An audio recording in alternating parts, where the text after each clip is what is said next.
l'artisanat, de la culture, de l'industrie hôtelière et du tourisme, accompagné de son collègue de l'environnement et de l'assainissement du développement durable, ont visité le parc de Wewianko dans le village de Dorodouma, le parc historique des Sofa.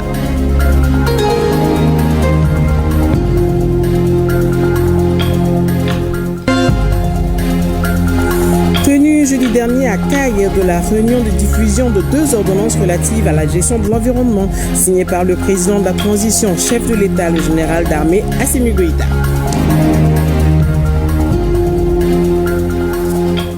Mardi 22 avril 2025. Mesdames et messieurs, bonjour, merci de suivre l'ORTM. Le ministre de l'Énergie et de l'Eau, M. Boubacar Maoundiane, a effectué du samedi 19 au lundi 21 avril 2025 une visite d'amitié et de travail en République islamique de Mauritanie. Il était aussi porteur d'un message du président de la transition, le général d'armée Assimi Goïta. Les échanges ont porté sur les relations bilatérales entre les deux pays frères et en sa qualité de président en exercice du Conseil des ministres de l'OMVS. M. Diane a rendu compte au président Ould Ghazouani des conclusions de la dernière rencontre ministérielle qui s'est tenue du 30 au 31 janvier 2025 à Conakry, en République de Guinée. Je vous propose de l'écouter à sa sortie d'audience, un extrait choisi par Bemba Sibi. Nous avons évoqué les liens historiques d'amitié, de fraternité qui unissent le Mali et la Mauritanie. Particulièrement l'organisation de la mise en valeur du fleuve Sénégal, l'OMVS, qui est une organisation commune. Bien évidemment, j'ai profité aussi de cette audience en ma qualité de président du Conseil des ministres de l'OMVS, d'évoquer avec son Excellence un certain nombre de sujets concernant l'OMVS. Lui, son Excellence, le président Ghazouani étant aussi le président en exercice de la conférence des chefs d'État, je me devais de solliciter ses conseils avisés. Alors, c'est qu'il n'a pas manqué de nous prodiguer. Et surtout, il nous a instruit d'organiser dans les meilleurs délais la prochaine conférence des chefs d'État de l'OMVS. Donc, je voudrais une fois encore remercier son Excellence pour cette audience accordée et remercier également le gouvernement et surtout mon homologue pour l'accueil chaleureux qui m'a été réservé. 2025, année de la culture au Mali, vous le savez sans doute. Le ministre de l'Artisanat, de la Culture, de l'Industrie hôtelière et du Tourisme, accompagné de son collègue de l'Environnement, de l'Assainissement et du Développement durable, ont visité hier le parc Wewianko dans le village de Dogodouma, parc historique des Sofa. Cette visite du site historique des champs de bataille de Wewianko par les ministres a pour objectif de constater de visu l'état de ce haut lieu de notre patrimoine culturel. Un reportage d'Ibrahim Kaoukonate et Abdul Salam Bambara.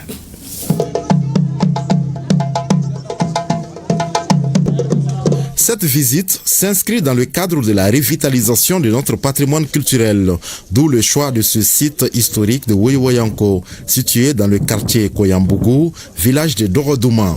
Un site qui a abrité la bataille de Wewianko contre la pénétration coloniale à Bamako entre les troupes de Samori Touré et celles des Français conduites par Borny Desbordes.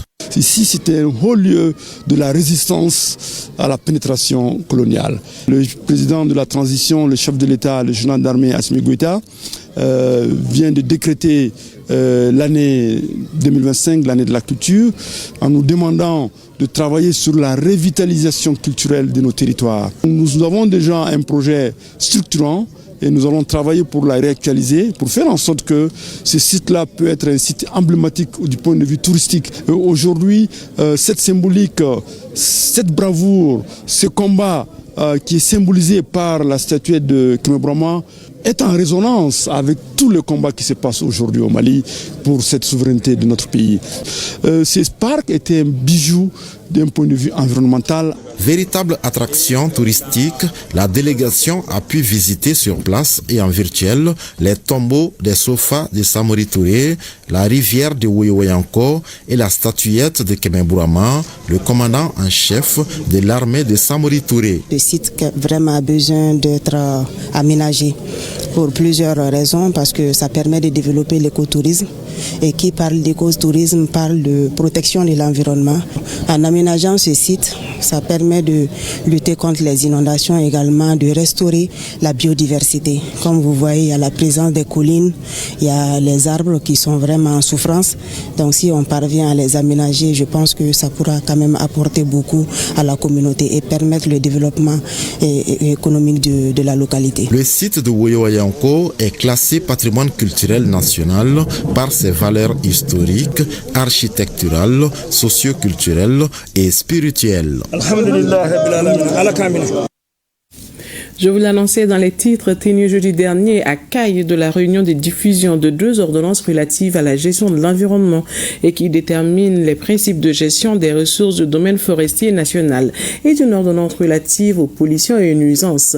Objectif, sensibiliser les services techniques sur l'importance de ces ordonnances. La cérémonie d'ouverture était présidée par le gouverneur de la région de Caille. Un reportage de Kabadjara.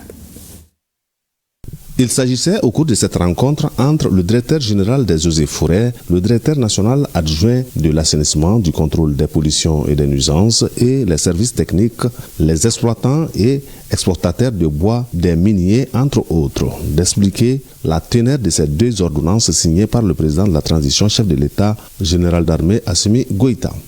Elle fait suite à des constats, d'abord des missions sur l'instruction du ministre de l'Environnement, de l'Assainissement et de développement durable, qui ont sillonné beaucoup de régions minières au Mali, donc Caille, Koulikoro, Bougouni et Sigasso, pour s'imprégner sur le niveau d'atteinte de l'environnement à partir des activités humaines. Et malheureusement, suite à ces différentes missions, ça n'est suivi des incidents à Kanraba et à Kenyaba, entraînant d'un mort d'homme, à l'issue de laquelle son Excellence le général d'armée Assimi Goïta, président de la transition chef de l'État, a envoyé une forte délégation pour présenter les condoléances du gouvernement. Et à partir de là, il a instruit qu'il ne veut plus jamais envoyer de délégation encore pour des condoléances du genre. Parce qu'au fait, c'est des phénomènes que nous pouvons éviter. Duralex, c'est l'ex, la loi est dure, mais c'est la loi. Les changements opérés dans ces ordonnances peuvent certes paraître durs, mais il faut les appliquer si nous voulons vraiment protéger notre environnement et sauver la vie de nos populations. Et le gouverneur des régions, général de brigade Moussa Soumaré, d'inviter les différents représentants des structures conviées à poser des questions objectives pour une bonne compréhension. En 3e région, les acteurs en charge du développement régional sont réunis depuis vendredi dernier à la faveur de CROCSAD, le comité régional d'orientation, de coordination et de suivi des actions de développement. Une session extraordinaire qui planche sur l'approbation des sous-projets des communes bénéficiaires du PDRAS projet de déploiement des ressources de l'État pour l'amélioration des services. Compte rendu Mariam Touré et Suleiman Bamba. Il s'agit pour cette session extraordinaire du comité régional d'orientation et du suivi des actions de développement de procéder à la validation de projets de construction des salles de classe, de latrines et des services sociaux de base dans 13 communes de la région de Sikasso. Un projet qui s'inscrit dans la composante 1 du PCPC, programme d'appui conditionnel des performances des collectivités territoriales, financé par la KfW à travers l'ANICT pour un montant de plus de 440 millions de francs CFA. Les 13 collectivités nous ont soumis des projets d'infrastructures de base. C'est-à-dire la plupart c'est des constructions d'écoles, des salles de classe. Et puis on a aussi la construction de sièges de mairie pour 2 communes. En même temps aussi un ouvrage d'affranchissement. Pour les communes bénéficiaires, la réalisation de ce projet permettra d'améliorer les conditions de vie, de travail et d'apprentissage des populations. Vraiment, je suis content de recevoir les fonds et j'espère que bien je vais faire bon usage à ces fonds pour la satisfaction de ma communauté. Chez moi, le projet fait financer la construction de 3 salles de classe avec un bureau magasin équipé et un bloc de 3 latrines. Le financement de l'ANICT, ça nous aide beaucoup parce que ça permet à beaucoup de commune à évoluer en infrastructure. Pour les autorités administratives, cette démarche est la parfaite illustration de la bonne marche de la politique de décentralisation dans notre pays. Il est impératif que les projets soumis aujourd'hui soient analysés avec la plus grande rigueur, en tenant compte des priorités locales, de leur faisabilité, de leur impact sur les populations et du respect des critères de performance. À signaler que cette session a été l'occasion de présenter le programme PCPC KFW et de rappeler les activités réalisées dans sa mise en œuvre. De la tenue d'un CROCSAD à un autre, le comité local d'orientation, de coordination et de suivi des activités de développement, CROCSAD du cercle de Douanzan, a tenu du 16 au 17 avril 2025 sa première session de l'année. Les travaux ont porté sur plusieurs points, notamment la loi portant création de la réserve de biosphère du Gourmand, la présentation des résultats des activités menées par Wild Foundation de 2022 à 2025 et enfin l'évaluation de la campagne agricole 2024-2025 dans le cercle de Douanzan. Reportage Almoser Alkamis Siatara. La réunion a offert une plateforme pour échanger et discuter sur divers sujets, notamment la dégradation des terres, les changements climatiques et surtout la protection des éléphants. Les éléphants du Gourmand ont une importance capitale dans notre zone parce que c'est des éléphants à protéger dans nos différentes zones. Donc ça a permis aux uns et aux autres de protéger l'environnement. Parce que quand on protège l'environnement, on a protégé aussi les éléphants. Ça a permis des uns aux autres de savoir ce sont les éléphants d'importance capitale pour l'ensemble du monde même entier. Les enjeux liés à l'environnement et à la sécurité alimentaire ont également été traités. Il y a des projets qui œuvrent sur le terrain. Il est vraiment nécessaire que les gens se retrouvent et parlent en franc des questions de développement à tous les niveaux, même au niveau de la sécurité alimentaire et nutritionnelle. Parce que nous avons vraiment beaucoup parlé de la campagne agricole. La campagne agricole a été jugée moins déficitaire au niveau de l'ensemble des cercles et des Douanzan. Il convient de noter que faute de moyens financiers, le comité n'arrive pas à se réunir. Cependant, notre partenaire privilégié, l'ONG Wild Foundation, est venu à notre secours en nous appuyant, en nous apportant son appui financier afin de permettre l'organisation de la dite session. Cette première session du comité de pilotage s'est terminée par plusieurs recommandations, y compris le renforcement de l'implication des nouveaux services techniques, la prise en compte de nouvelles zones de parcours des éléphants et surtout le maintien d'une bonne synergie d'action avec tous les acteurs concernés. De Douanzan, nous partons à Koutiala suite à la réussite de la cérémonie de lancement officiel des festivités du 8 mars.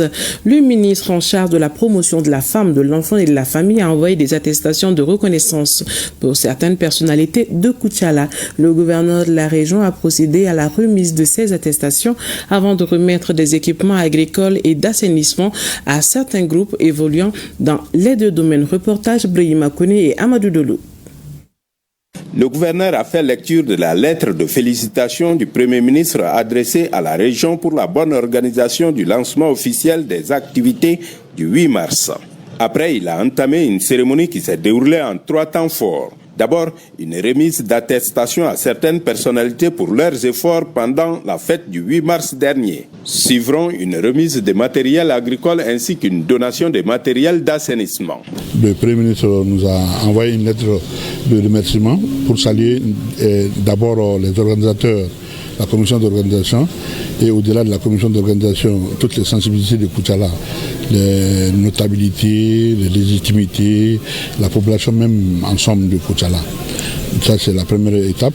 La seconde étape a consisté à faire donation, sinon à remettre aux ayants droit sélectionnés par mes services et ceux des services techniques pour répartir judicieusement le matériel qui a été donné, offert ce jour-là du 8 mars. Ça me réconforte. Ces matériels sont les fruits d'une solidarité gouvernementale en ce sens qu'ils ont été donnés pendant la fête du 8 mars par les ministères en charge de l'agriculture et de l'assainissement au ministère de la promotion de la femme, de l'enfant et de la famille au profit de certains groupements évoluant dans les domaines de l'assainissement et de l'agriculture. Au regard de ce qui précède, l'on peut se targuer de dire que la délocalisation de la fête du 8 mars à Koutiala a été bénéfique pour la région. Rupture collective de jeunes chrétiens à la CMDT de Koutiala. C'est une initiative du directeur classement coton en collaboration avec l'administrateur général pour marquer le dernier jour du carême chrétien. Elle a permis de faire des bénédictions pour la CMDT et pour le Mali tout entier. Brahima Koné et Amadou Doulou y étaient. Jeudi 17 avril 2025, marquant la fin du carême chrétien, a été mis à profit par le directeur classement coton de la CMDT de Koutiala pour organiser une rupture collective du jeûne. Le geste empreint de convivialité, de communion, gage de paix et de développement, traduit la volonté de l'initiateur d'accomplir un devoir religieux. Je suis un musulman. Bon, voir maintenant le jeudi saint qu'on soit invité ici tout le monde pour venir faire une rupture, vraiment ça trouve une solidarité. Notre Seigneur Jésus-Christ a célébré avec ses disciples ces derniers jours avant sa mort. Donc en lavant les pieds de ses disciples, il nous demande d'être humbles et d'être soudés. Cette rupture du jeûne chrétien est marquée par une prière pour la CMDT qui a enregistré une perte de 4770 balles de coton suite à l'incendie du 14 avril 2025. L'occasion était aussi saisie pour implorer Dieu pour un Mali émergent. Chacun a un rôle à jouer et nous prions que les dégâts que la foudre a causés ici à la CMDT, que Dieu donne et la force et les moyens à la CMDT pour travailler. La rupture du jeûne avec les chrétiens marque un signe de vivre ensemble pour souhaiter la paix au Mali. A créé aussi ce qu'on appelle un dialogue interreligieux. Étaient présents à cette rupture collective du jeûne chrétien des représentants de toutes les confessions religieuses, des légitimités traditionnelles, des travailleurs et anciens travailleurs de la CMDT de Koutiala. Pâques, une fête chrétienne commémorant la résurrection du Christ. Elle a été célébrée dimanche dernier partout au Mali. À cette occasion, les fidèles chrétiens de l'église catholique de Kati ont fait un don de nourriture aux détenus de la maison d'arrêt et de correction de Kati afin qu'ils puissent avoir un goût de cette journée de joie et de partage. Le compte rendu de Djurati Diakité et Tedje Kamara. Les fidèles chrétiens de la paroisse de Kati agissent en mécène envers les locataires de la maison d'arrêt de Kati, en leur apportant des mains et des jus. Le motif est de partager leur joie avec les détenus, mais aussi qu'ils puissent fêter Pâques. Comme nous sommes en train de célébrer la solennité du Christ, qui vient de ressusciter. Et nous, les chrétiens, on a fait 40 jours de jeûne et de partage et de pénitence.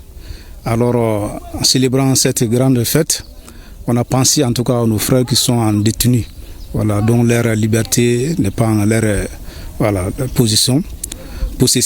Alors, on a jugé nécessaire avec la coordination des jeunes de Kati et demander la complicité de toutes les familles qui pour un plat, qui pour un jus, d'apporter ça pour soutenir nos détenus.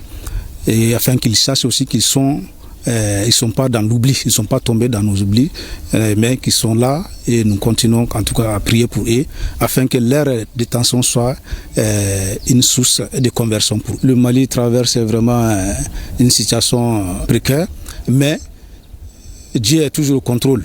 Et nous allons toujours prier afin que la tranquillité puisse revenir au Mali. Cette solidarité envers les prisonniers de la maison d'arrêt de Kati n'est pas une première et ne sera pas la dernière selon les fidèles chrétiens de la paroisse de Kati.